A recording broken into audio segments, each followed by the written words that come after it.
Lila couldn't believe it. She'd dropped her phone somewhere in Disneyland. Her friend had come down with a nasty flu last minute, but she'd already taken the day off and didn't want to waste it. After checking lost and found with no luck, she finally borrowed a stranger's phone to call hers. To her shock, someone actually picked up, saying he'd found it but was about to enter the line for Magic Mountain. He told her to meet him at the ride entrance, and luckily she was nearby. Lila hurried through the buzzing crowds, hoping this stranger wasn't far.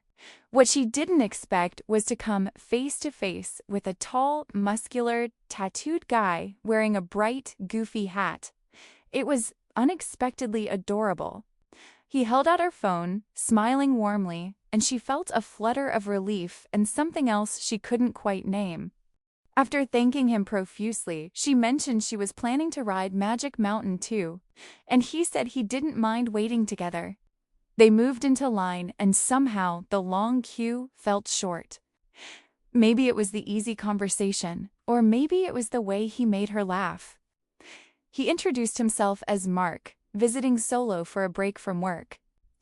Lila admitted she was alone too, though not by choice today.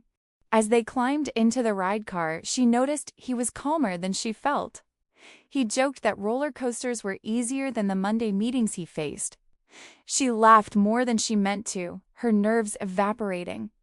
When the ride took off, she screamed while he laughed, and somehow holding onto the safety bar together felt oddly bonding. By the end, she realized she genuinely liked his company. They stepped off the ride still buzzing with adrenaline, and Mark casually asked what ride she planned to go to next. When she shrugged, saying she hadn't thought ahead, he suggested they keep hanging out.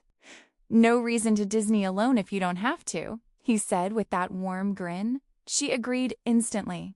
Somehow, spending the day with him felt natural, almost as if this had been meant to happen. They wandered the park talking about everything: favorite snacks, worst jobs, childhood memories tied to Disney movies. Lila confessed her favorite was Beauty and the Beast because of the library scene. Mark laughed and said his all-time favorite was a Goofy movie, which explained his hat. They rode more attractions, shared churros, and took silly photos. With every hour, Layla liked him more. By late afternoon, they realized they'd been together almost the whole day. He lived in Orange County, not too far from her home in LA, something surprising and oddly reassuring. She wondered if he was interested, though his warm attention and the way he kept matching her pace made her think maybe he was. Still, she didn't dare assume Disney magic could blur lines. As evening settled, they found a spot near the castle for the fireworks. The sky turned cotton candy pink and lights shimmered across Main Street. Lila felt that quiet warmth that comes from being with someone who makes the world softer. Mark stood close, his arm brushing hers now and then. She wasn't usually bold, but something about tonight felt gentle, safe, like a door opening she didn't want to ignore. When the fireworks burst overhead, they leaned toward each other at the same time, as if pulled by the same spark. His kiss tasted sweet, almost like the cotton candy they'd shared earlier. Lila felt her heart flutter wildly. Losing her phone had seemed like a disaster, but somehow it had led her to a day full of laughter, comfort, and unexpected connection.